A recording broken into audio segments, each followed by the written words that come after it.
man she married didn't love her until he discovered why she was really there. She didn't marry him for love, and he didn't marry her for anything close to it either. But what happened between them, out there on that quiet piece of land where the wind never stopped blowing and the nights felt 3 times longer than anywhere else, was the kind of thing neither of them saw coming. And by the time the truth came out, by the time he finally understood why she had really come, nothing would ever be the same again. Stay with me, because this story is going to take you somewhere slow and warm and real. And if you ever felt like you were only wanted for what you could give, not for who you are, then this one is going to sit with you for a long time. Before we begin, if you love quiet, emotional Western romance stories like this one, go ahead and subscribe right now. Every week we bring you a brand new story, and you don't want to miss a single one. Drop a comment below and tell me where you're watching from tonight. I read every single one. Now, let's go back to the beginning. Her name was Clara Whitfield, and she was 31 years old the day she answered an advertisement in the back of a church newsletter that she almost threw away. Wanted, a wife for a rancher in Millhaven, Texas. Must be willing to work hard, keep a home, and care for one child. No romance promised. No nonsense expected. She had read it 3 times sitting at the small kitchen table of the boarding house where she'd been living for 4 months. The room smelled like damp wood and other people's cooking. She had $11 left. She had no family. She had no plan. She had one secret that she hadn't told a single person in the world. And that secret was the reason she wrote the letter. His name was Thomas Hale. He was 38, broad-shouldered, and quiet in a way that some men are quiet not because they have nothing to say, but because they have said too much before and been answered with silence. His wife, Margaret, had died 2 years earlier from a fever that moved fast and left no room for goodbyes. He had a daughter named Rosie, who was 6, and who had not called anyone mama since the day her mother stopped answering. Thomas didn't want love. He was very clear about that when he wrote the advertisement. He wanted order. He wanted someone to keep the house and cook meals and be present for Rosie in the mornings when he had to be out before sunrise. He wanted a practical arrangement between 2 adults who understood the terms. When Clara's letter arrived, it was the 7th he had received. 6 of them he read and set down. Clara's he read twice. She wrote simply, no flowery promises, no talk of her virtues or her cooking. She just said she was a hard worker, that she was good with children, that she needed a fresh start in a place where nobody knew her name, and that she would not ask him for more than he was willing to give. That last line was the one that stayed with him. She was on the train to Millhaven 3 weeks later with 1 trunk, 1 worn coat, and that secret pressed tight against the inside of her chest like a stone she'd been carrying so long she'd almost forgotten it was there. Thomas met her at the station. He was tall. His hat was dusty. He shook her hand the way you shake the hand of someone you've hired, looked at her for a long moment like he was doing an assessment, and then said, the wagon's this way. That was it. That was her welcome. She followed him. What else was she going to do? The ranch was about 6 miles outside of town, set on a low, open stretch of land with big sky that felt almost too wide when you weren't used to it. The house was plain but solid. The porch needed paint. There was a garden on the east side that had gone mostly to weeds. A barn stood about 100 yards back, and she could hear horses even before she saw them. Rosie was waiting on the porch steps. She was small for 6, with her father's dark eyes and her mother's stubborn chin, and she looked at Clara the way children look at something they aren't sure is safe yet. Not unfriendly, just careful. Clara sat down right there on the porch step without being invited to, set her bag beside her, and said quietly, I like your hair ribbons. Rosie looked down at her ribbons, which were yellow and slightly crooked, and then back up at Clara. She didn't say anything, but she didn't move away either. That was the beginning. The first 2 weeks were polite and cold, in a way that a house can be cold even in summer. Thomas said good morning and good night. He told her where things were kept, what time he ate, and what he expected for Rosie's routine. He was not unkind. He was just absent, even when he was in the room. Clara cooked. She cleaned. She weeded the garden, because she couldn't stand to see things struggling when they could grow. She walked Rosie to the end of the lane and back each afternoon, and slowly, very slowly, Rosie started to talk. First it was small things, that she didn't like the crust on bread, that there was a cat in the barn named Button who had 3 legs and still climbed everything, that she used to sleep in her mother's bed when it stormed, and she didn't do that anymore. That last one Clara didn't respond to right away. She just reached over and adjusted Rosie's ribbon, which had gone crooked again, and kept walking. That night, when a late summer storm rolled in low and loud, Clara heard small footsteps in the hallway. She opened her door before Rosie could knock. She didn't say anything. She just pulled back the blanket. Rosie climbed in and was asleep in 4 minutes. Thomas saw in the morning. He came down early the way he always did and found Rosie curled up in Clara's bed, and Clara sitting in the chair beside the window with a cup of tea, awake, watching the rain thin out over the field.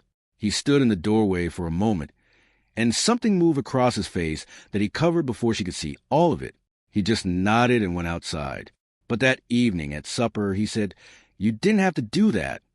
"I know," Clara said. She hasn't slept through a storm in almost 2 years. Clara looked at her plate. She just needed to not be alone. He was quiet for a long time after that. It was in the 4th week that the first crack appeared in the wall he kept around himself. He had come in from the south pasture with cut on his forearm, deep enough to need wrapping, but not deep enough that he'd say anything about it. She saw it when he reached across the table for the salt, and without asking, she got up, went to the medicine box on the shelf, came back, and sat across from him. He looked at her. She looked at the cut. "Give me your arm," she said. He did. She cleaned it and wrapped in the quiet way she did most things, without fuss, without performance. Her hands were steady, and he watched her face while she worked, the way she focused, the way she wasn't trying to impress him or be noticed, and something in his chest shifted in a way he didn't have a name for yet. "You've done this before," he said. "Yes," she said, and didn't explain. He didn't push, but he thought about it later. He started to notice things. The way she hummed while she worked, low and soft, like she didn't know she was doing it. The way she saved the bent nails she found around the yard in a little tin on the windowsill, because nothing that still had use should be thrown away. The way she looked at the horizon sometimes in the evenings like she was watching for something, or maybe like she was just grateful that the horizon was still there.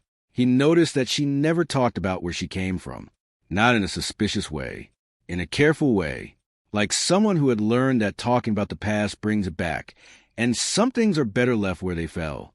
One Saturday morning, a wagon came up the lane. Clara was in the garden. Thomas watched from the barn door as a man climbed down, someone he didn't recognize, city clothes, an air about him like someone who was used to being let in without knocking. Clara saw the wagon, and she went very still. Then she set down her trowel, stood up slowly, and walked toward the man with her hands loose at her sides and her chin level. Thomas couldn't hear what they said, but he watched the man hand her an envelope. He watched her take it without looking at it.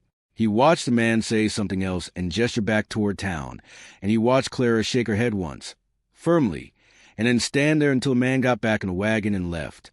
She stood in the yard for a minute after the wagon was gone. Then she tucked the envelope into her apron pocket and went back to her garden. That night Thomas said, "Who was that?" It wasn't quite a question. Clara looked at him across the table. "A man from my past," she said. "He won't come back." "Did he hurt you?" She was quiet for a moment, not in a way you could see. He wanted to ask more. He didn't. But from that night on, he paid a different kind of attention. It was Rosie who broke the wall down, the way children always do, without meaning to, without knowing the weight of what they're carrying. It was an afternoon in October, cool and golden, and Rosie had been quiet all day in a way that meant something was working itself out inside her. After supper, she climbed into Clara's lap, which she had started to do some weeks ago, and she put her small hand flat against Clara's chest and said, "Do you have anybody?" Clara looked down at her. "What do you mean, sweetheart?" "Like, your own people. Somebody who's yours." Clara's throat moved. She looked over Rosie's head toward the window and then back down. "I'm working on that," she said softly. Rosie seemed to accept that. She curled in closer. Then she said very quietly, the way children say the things that break you, "I could be your people, if you wanted." Clara held on to her and didn't speak for a long time. Thomas had heard it from the hallway. He had come in from the porch for a glass of water and stopped outside the kitchen doorway. He stood there with his hand on the wall, and his eyes closed for a moment, and something in him that had been locked for 2 years came loose in a slow, quiet way, like ice in early spring. He walked away before she could see him standing there. But something had changed. He started to stay in the evenings. Not talking, not forcing it. Just sitting on the other end of the porch while she read or mended, or coming into the kitchen for coffee while she was still at the table. He started to ask her things. Small things first. What she thought about the south fence. Whether she'd ever seen a winter in flat country before. Whether she liked it here. She said she did. She said it like she meant it. He believed her, and he wasn't sure he expected to. Then one evening in November, the secret came out. It wasn't planned. It came out the way truth always does when it's been held too long. It comes out in the middle of a quiet moment when your guard is down and your heart is too tired to keep lifting the weight of it. They had been sitting on the porch watching the last light leave the sky, and he had said something simple, something about how the ranch had been in his family for 3 generations, and he sometimes wondered what it had all been for. And Clara had said, quietly, "It's for Rosie." That's enough.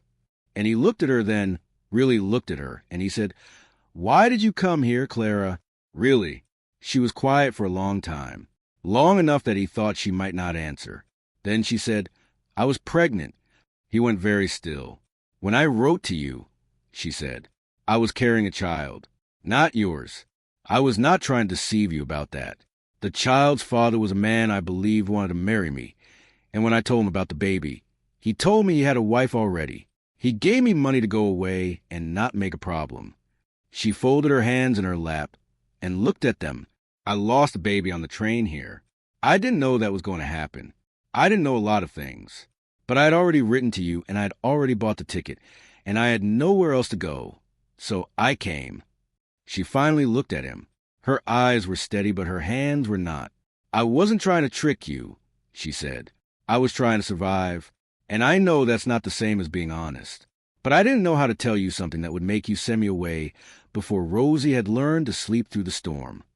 The silence was long. The field in front of them was dark and still. Somewhere in the barn, a horse shifted. Thomas looked at the sky for a long time. Then he said, "The man in the wagon. He came to make sure I had gone far enough," she said. He was satisfied. Another long silence. "You have been carrying that alone this whole time," he said. "Yes." He nodded slowly. He wasn't angry. She could see that, and it confused her, because she had braced for anger. What she saw on his face was something that looked more like sorrow, like grief, like a man who recognized the shape of a wound, because he had one of the same kind. "Margaret kept things from me, too," he said finally. "Not like that. But she was sick for longer than she told me. She didn't want me to worry." He was quiet for a moment. "I was angry about it for a long time. That she carried it alone. That she didn't trust me with it." Clara didn't say anything. "I'm not angry at you," he said. "I want to be clear about that. You have every right to be." "Maybe," he said, "but I'm not." He stood up then and looked at her for a long time with that steady, quiet way he had that she had come to know was just him, just the way he was built, careful and deep and slow to show anything. "You stayed," he said. "You lost a baby and you were alone, and you stayed anyway, and you learned this place, and you put my daughter back to sleep in the middle of storms." He stopped. "That tells me more about who you are than anything else you could have said." Clara pressed her hand over her mouth for a moment. He sat back down. "We keep going," he said, "if that's what you want." She nodded. She couldn't speak yet. "Then we keep going," he said. They sat there until the cold came in from the north, and even then neither of them moved right away, because something had settled between them that was new and fragile and worth being careful with. The winter came in hard.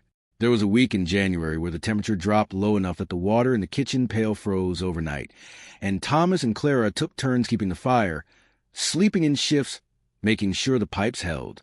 On the 3rd night, Rosie woke with a cough that turned into a fever by morning, and Clara did not sleep at all. She sat beside Rosie's bed with cool cloths and warm broth and quiet singing, the same low hum she always did when she didn't know she was doing it. Thomas stood in the doorway at 3 in the morning and watched her. He said, "Go rest. I'll sit with her." Clara shook her head. I'm fine. Clara. She looked up at him. I'll sit with her, he said again, but softer this time. You've been here all night. Let me. She stood up slowly, and he took her place in the chair, and she went to her room, and lay down on top of the covers without taking off her boots, and was asleep before she could think another thought. When Rosie's fever broke the next afternoon, the little girl looked up at her father and said, Is Clara still here? She's sleeping, he said. She stayed all night, Rosie said. Not a question. Just saying it the way you say a thing when you want it to be real. She did, Thomas said. Rosie closed her eyes again and said softly, Good. By February, something had shifted in the house that everyone could feel, but no one had named yet. He started saving her the first cup of coffee. She started leaving the lamp on when he was out late. He fixed the loo step she had mentioned once. Only once, 3 weeks before. She made the apple cake that Rosie had mentioned Margaret used to make, and she put it on the table without a word. And he sat down and was very quiet while he ate it, and she thought she had done something wrong until he said, How did you know the recipe? Rosie described it to me, she said. We figured it out together. He put his fork down. He looked at the table. Then he said, Thank you, Clara. The way he said her name had changed. She had noticed that too. Spring came slow, but it came. The garden came back. The south pasture greened up. Rosie started calling her something other than Clara in a way that wasn't quite a word yet, but was moving toward one, little by little, day by day. One evening in April, Thomas came and found her at the fence at the edge of the east field, just standing there watching the light change the way she did sometimes, and he stood beside her without saying anything for a long time. Then he said, I want to tell you something. She waited. When I wrote that advertisement, he said, I told myself I didn't want anything more than an arrangement, that I was done with the other kind of thing, that I didn't have it left in me. He was quiet for a moment. I was wrong about that. Clara looked at him. He was looking straight ahead at the field. His jaw was set the way it got when he was saying something that cost him something. I don't know how to do this well, he said. I'm not the kind of man who says things easy. But I want you to know that what you are to this place, to Rosie, to me, it is not just what I asked for in a letter. It is more than that. You are more than that. Clara looked back at the field. She breathed out slowly. I'm not going anywhere, she said. I know, he said. That's what I'm trying to tell you, that I know that now, and I don't take it lightly. She reached out and put her hand over his where it rested on the fence post. He turned his hand over and held hers. They stood like that until the light was nearly gone. In June, on a warm evening with the windows open and the smell of the garden coming through, Rosie came running in from outside, braids flying, yellow ribbon coming loose, and she stopped in front of Clara with something small and dirt-covered held out in both hands, a smooth river rock with a chip on one side that she had clearly decided was a treasure. This is for you, she said, because you're mine. Clara took the rock. She held it in both hands. Yes, I am, she said. I am absolutely yours. Rosie threw her arms around Clara's neck, and Clara held on tight, and Thomas stood in the kitchen doorway with a cup of coffee, going cold in his hand, and the look of a man who had found something he had stopped believing in. 2 weeks later, on a Sunday morning, when the preacher came to the ranch for a small service the way he did for families who were far from town, Thomas asked Clara to stand beside him on the porch. He didn't have a speech. He just took her hand and looked at her and said, I want to do this right this time. I want to marry you the way a man should marry a woman, with meaning. Clara looked at him for a long time. Then she said, Yes. And Rosie, who had been sitting on the porch step pretending she wasn't listening, jumped up and grabbed both of their hands and said loudly, I already knew. The preacher laughed. Thomas almost smiled. Clara did smile, fully, openly, in a way she hadn't let herself smile in a very long time. She had come here broken and carrying something heavy and hoping only to survive. She had found something she didn't know she was allowed to want, a place that was hers, a child who called her Mama by July, a man who had learned to love her not in spite of what she carried, but because of what she'd done with it. She had come here not for love, but love had found her anyway, right there on a quiet piece of land where the wind never stopped blowing, and the nights used to feel 3 times longer than anywhere else. They didn't feel long anymore. They felt like home. If this story touched your heart, I would love to hear from you in the comments below. Tell me which part stayed with you the longest. Tell me where you're watching from tonight. And if you haven't subscribed yet, please do, because we have so many more stories just like this one waiting for you. Stories about quiet love and second chances, and the kind of belonging that heals you slowly from the inside out. We'll see you in the next one.